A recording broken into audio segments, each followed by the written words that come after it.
It's Wednesday night, and you know what that means. It's time to honor the late, great Brody Lee in his hometown. I'm Charles Renton with my review of AEW Dynamite in Rochester, New York, the hometown of the late, great Brody Lee. It's hard to believe it's been just over 9 months since he shockingly passed away. And it really feels like just yesterday that we were able to see him grace our screens and put in some of the best work of his career. You know, being the leader of the Dark Order and, you know, being TNT champion for a spell, and then suddenly he was gone, and then a tragic set of circumstances led to his shocking and untimely passing. And as for this show, because they were originally going to have his debut in Rochester, New York, and then the pandemic hit, and then and then this was the best way to honor him. His wife was there.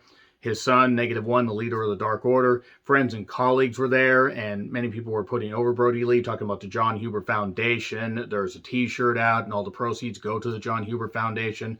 And many Brody, Brody, Brody chants, Brody Lee signs in the crowd. It was very emotional stuff. There was also some terrific wrestling among, all the emotion. Let me know your thoughts on this show in the comments, please. So they had the graphic in memory of John Huber, and really, really touching stuff. I do like how JR does a whole thing. It's Wednesday night, and you know what that means. That's good. That's good stuff. Good way to honor Brody's memory. Loud Brody chants, really, really loud stuff. Punk joins commentary, cult of personality sing-along. Man, somebody hit me in the head because I saw some stars instantly. That was some really good stuff. And I did like how Excalibur got on the line. Yeah, we're welcoming CM Punk to the booth. You can tell that even though John Huber, Brody Lee was only in AEW for, a number of months. I mean, whether it was a pandemic or not, he, meant a lot to the roster. And it was good stuff. And you could tell that he meant a lot to the roster because a lot of people knew him before he came to AEW. He touched so many lives. I mean, think about what Big E said when, he gave a championship speech. Like, he said, so many here and then somebody watching from above. You tear up thinking about it because you can see just how much Brody Lee meant to so many people, and how so many people are carrying on his memory and will continue to carry on his memory, and how many lives he touched. John Huber Legacy Foundation plug, and the announcers, talk about the show and everything, running down the card. And we get, it's all about that boom! Adam Cole, baby, against Tarzan Boy, a.k.a. Jungle Boy. Jungle Jack Perry, as JR calls him. And, man, Cole is over as fuck, is what I wrote down. Tarzan Boy sing along, that was really cool. That I do remember there were a lot of people when that song first came along. There were a lot of people that were like, "Oh, that's going to get over." There was one friend that I talked to. I won't mention them here, but they said, "Oh, that song is not going to get over once crowds come back." I said, "Oh, yes, it will. Oh, it will."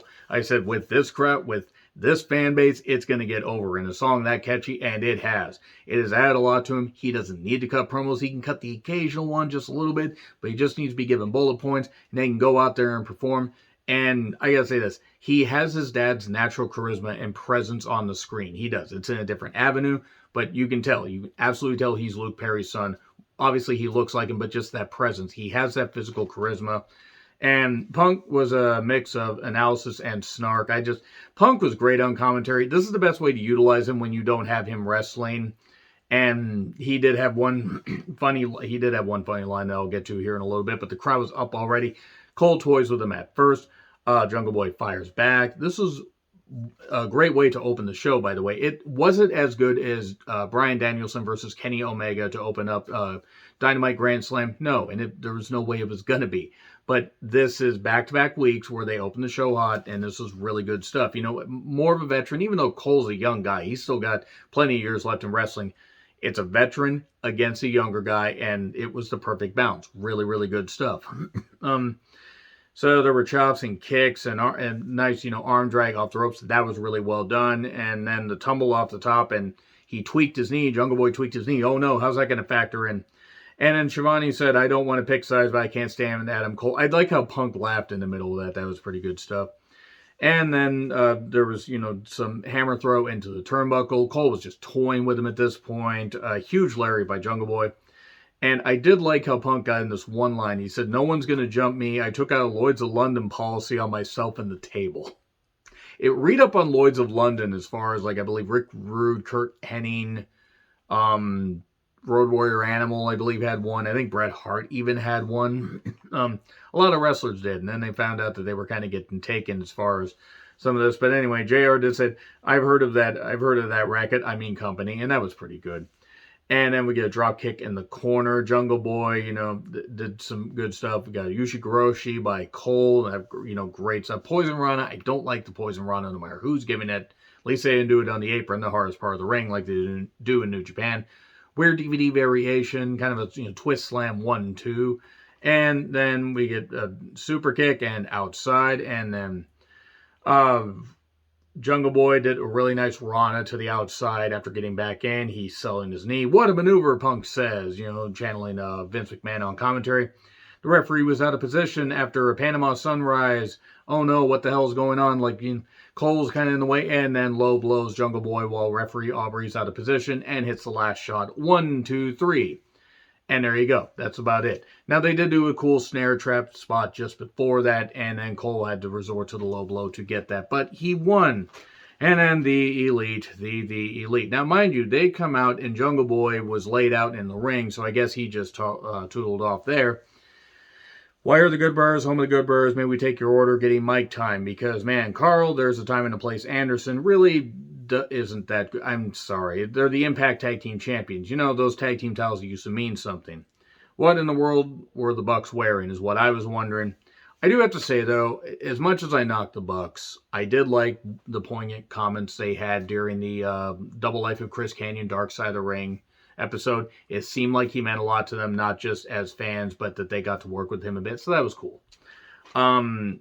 To be elite, you must overestimate your own self-worth. Wait, I'm sorry. That's me referring to the Good Brothers, home of the Good Brothers. May we take your order? The crowd was chanting CM Punk. Omega tries to cut a promo. When he tries to be serious, he's okay. I still don't think he's great. Yes, chants pop up because it's about, the best match in Dynamite history, and it very well may be him and Danielson. And Brian shows up. Do you want to see a rematch? Yes, chance. Well, you would think, you apparently don't have the balls to give me a rematch. No balls chance. And it's Kenny No Balls Omega, and the crowd's chanting that. And Brian challenges the Elite on Rampage. Any member of the Elite. And Omega says, well, why wait? Why don't you come over here? I want to go to the moon. Why wait? Ah! So anyway, Omega says, well, come on down here. And you're the next contestant. And Brian says, why he didn't come alone? Jurassic Express, Kazarian, and Christian Cage. They come down. The one Cage I think is still employed by the company. Gets Stun out of the ring. Stun shouldn't be there. And the heels take a powder. Okay, it was what it was. I can't necessarily say it's the worst thing in the world, but don't have Stunt in the ring. Just don't have Stunt in the ring.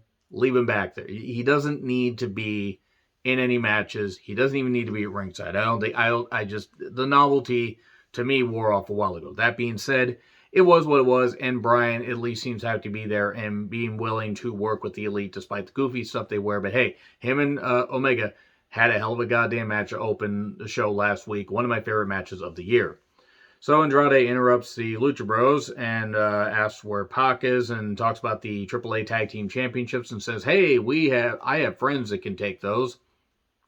I forgot the Lucha Bros were the AAA Tag Team Champions because I don't really pay attention to AAA, but good on them for being that. How long have they been the AAA Tag Team Champions? Answer in the comments, please. I don't know.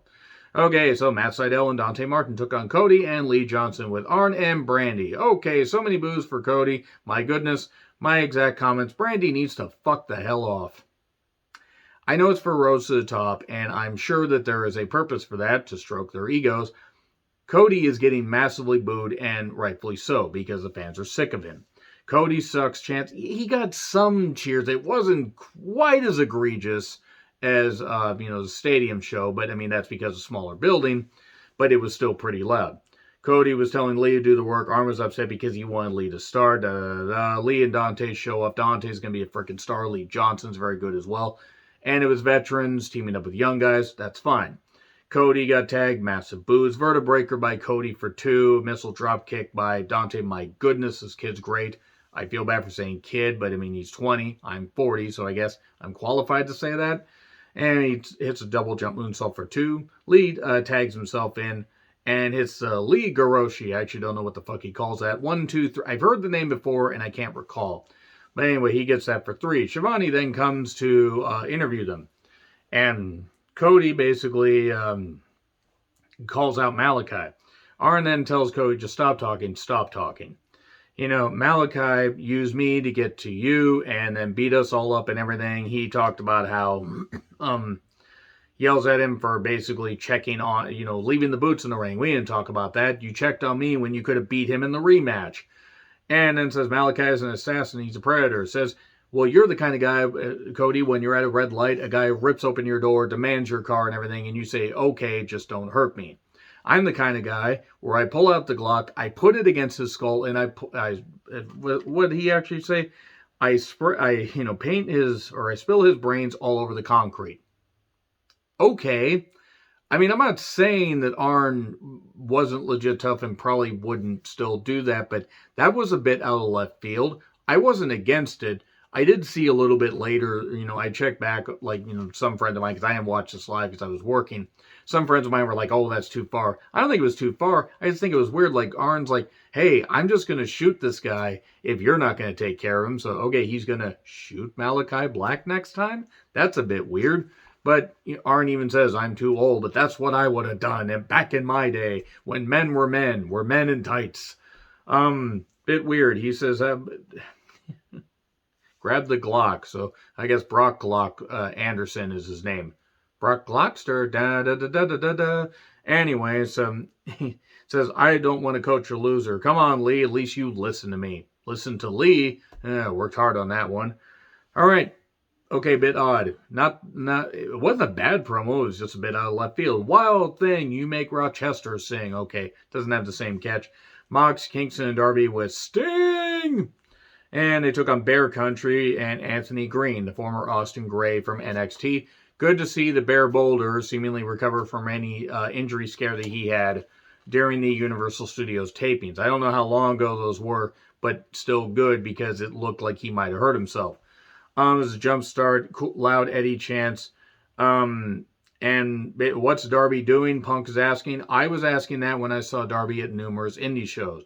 I wanted to ask Darby what he was doing. Darby's insane. And then Green got laid out for 3. It wasn't a bad match. It was just there. And then Kingston grabs a Brody Lee sign, and then Sting lays out this Green guy with the Scorpion Deathlock. And there we go. Okay, they celebrate with the Brody sign, loud Brody Lee chants. Obviously, Kingston and Brody Lee had a friendship. I'm not sure from where. I don't know. And I'm not here to presume, but obviously they meant something to each other. Pre-tape with Ruby and Britt. We get a rematch sometime? Possibly, but Ruby knows she has to work her way back up in Britt. Tremendous promo. Killing it in his heel role. So Matt then talks about how his debut was deleted from being in Rochester last year because this town is full of bad people. And then here's a Hardy family orifice, all the members and everything, everybody, every goddamn member, even Hardy's kids were in this match. Okay, they weren't. Taking on Orange Cassidy and all the Dark Order. And it was nice they let Brody's kid book a match. Okay, it's a tribute to his father. All right, you let the kid have fun. Loud Brody chants, a 16-man tag. They didn't overdo this, did they? Crowd was up for it. Can the Dark Order get along? This match was a typical fare. Everybody gets in, does some and suddenly, Uno and Grayson are leaving. And I think even Colt's leaving, and Colt's trying to get him to stop. And I believe Brody Lee's wife, Amanda, I think that's her name. Her and, -1 are like, what the hell are you doing? Get back there. Dark Order is fine. Dark Order is fine. And then they get back there. And then fatality on that George old guy, who has a great look, by the way. And then Silver covers 1, 2, 3. There you go. Dark Order is back together. All right. Hey, it meant something to the kid. That's what matters. Leo Rush is back. This man has retired more often than I've shaved my head this year. Leverage, buyout, and rinse, rush, repeat. Okay, that's not that bad. Leo Rush is a great talent. I don't care. Good for him. If he's invested and he's back, fine. I don't care. So anyway, FTR totally pre-taped. A lot of pre-tapes on this. They're rejuvenated, revitalized, and refocused. Maybe not in that order. Suddenly, Lambert and Men of the Year are there. Scorpio Sky and Ethan. Who told Ethan that shirt was a good idea? His promo was a good idea because he had a lot of fire, but that shirt, sweet Jesus. Lambert being the, not the sheepish lion, Lambert, if you get that reference, my fucking goodness you are weird like I am. He knocks AEW, praises Jericho at first for basically taking the company on his back. He calls out the fans, no more fuzzy records, which was a funny line. Lambert was a little bit better here than he has been, even though he yelled. He let a few things breathe. And then you'll never swing on the balls of Jericho again, which was a funny line. Scorpio Sky talked about how he grabbed the giant Sonic ring. I did notice the sign Kylan King sign in the crowd. That was hard to say. I think Kylan King is part of the Nightmare Factory, the training facility. And you know what? She showed a lot of potential and a lot of improvement in the year plus while the pandemic is going on as far as traveling and everything. I think Kylan King would make a great addition to the AEW women's division. Ethan, though, had a fired up promo, and that was it. Now we go to a Sheeta pre-tape. She's looking for her 50th win, and she's going to face it. My God, Sheeta's lovely is what I said. I want her to cane me in the face. Moving on. And she faces Serena Deeb, who is a woman of 1,004 holds. No, 1,000 holds, actually. But Deeb, hell of a talent. I hope she can stay healthy because she's had some knee injuries that have knocked her out from being, full-time and everything. And hopefully, it'd be a good match. Hopefully there's no injuries and stuff like that, and they can just go out full bore. Sheeta's English has really improved. She can be a great, bridge for Japanese and AEW fans and everything and bring more fans from Japan, so I think that's good. And then we get Penelope and the Bunny. I don't know why they got Pyro. Genuinely, I don't. I have nothing against them, but I don't know why this team got Pyro.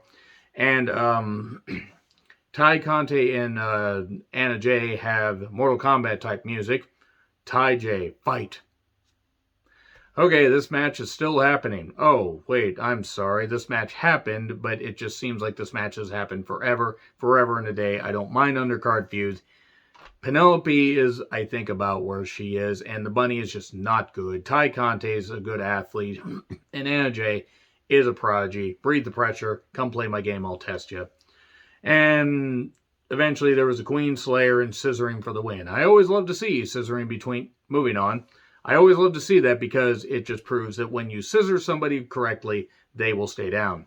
And then Brody's son comes out. I don't know his name, and I'm not going to say it here, even if I did. But he comes out to celebrate Ty Conte. Excuse me. It's obvious that Ty Conte has formed a bond with the kid.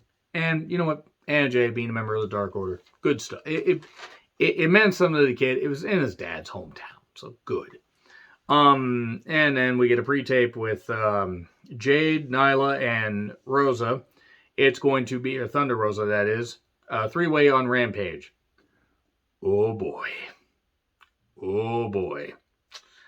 Is Thunder Rosa a magician? I think she is. And I think Nyla is very good, but is Thunder Rosa a magician? I hope she's a really good one. Anyway, in my experience in three ways, someone is always going to feel left out and someone's going to get their feelings hurt, says CM Punk. That was funny. And then here's MJF and Wardlow. He knocks the crowd. He says, I want this company to be successful, but only if I get what I want. Because MJF's just being a full-on dick, doing everything he can to scrub off the stink from the Jericho feud that went on forever, literally forever. And sometimes I don't mind year-long feuds. Boy, Jericho really tried to wring every bit of life out of him, and MJF just wasn't having it. So then he talks about building momentum, how there's 4 pillars that will carry AEW for the next couple decades. Jungle Boy, beat him. Sammy Guevara, beat him. Darby, skips over him, and talks about himself and everything. Without me, this company ain't shit. And he wants to be the champion. And then, of course, I believe, Shivani says, well, earn it in the ring, which, fair. And then he says, out of all the cons in wrestling, Tony, you're easily my top 2.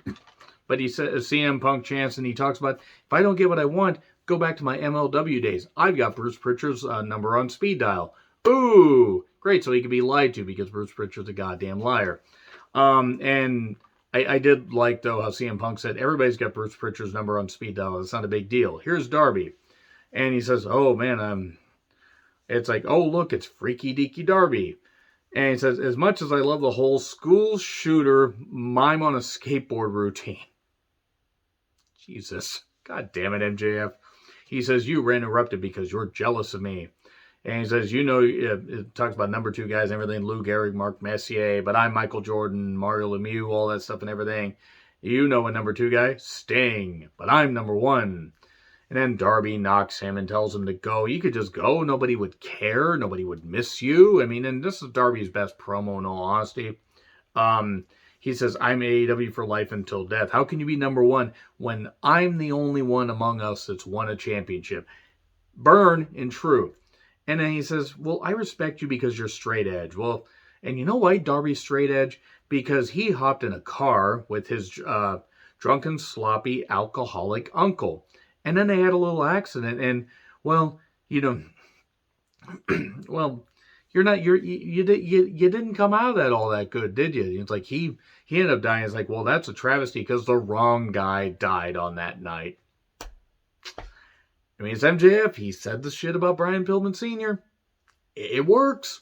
It works. But Darby even says, it's like, I'm not going to hit you because you're not going to break me mentally. And then MJF says, I'm not going to break you mentally. He's like, Wardlow, let's get out of here. I don't know if MJF is thrown off or if he's just going to find another way to get him. Maybe he's going to go piss on his uncle's grave. Oh, God, he's probably going to do that. But this isn't going to be a nice feud that they put to the pay-per-view. This is exactly what they should do. Build it to the pay-per-view. MJF can beat Darby. Darby can definitely take a loss. And then, or watch them have MJF and Wardlow against Sting and Darby. And they split up MJF and Wardlow because fuck it. But that was good stuff. Really good stuff. Rampage is going to be Nick Jackson versus Bryan Danielson. Jade, Nyla, and Thunder Rosa. Again, is Thunder Rosa a goddamn magician? I think she is. Jack Evans versus Orange Cassidy in a hair versus hair match. Next week, the Elite versus Danielson, Cage, Jungle Boy, and Luchasaurus. Good. No Marco Stunt. The embarrassing one.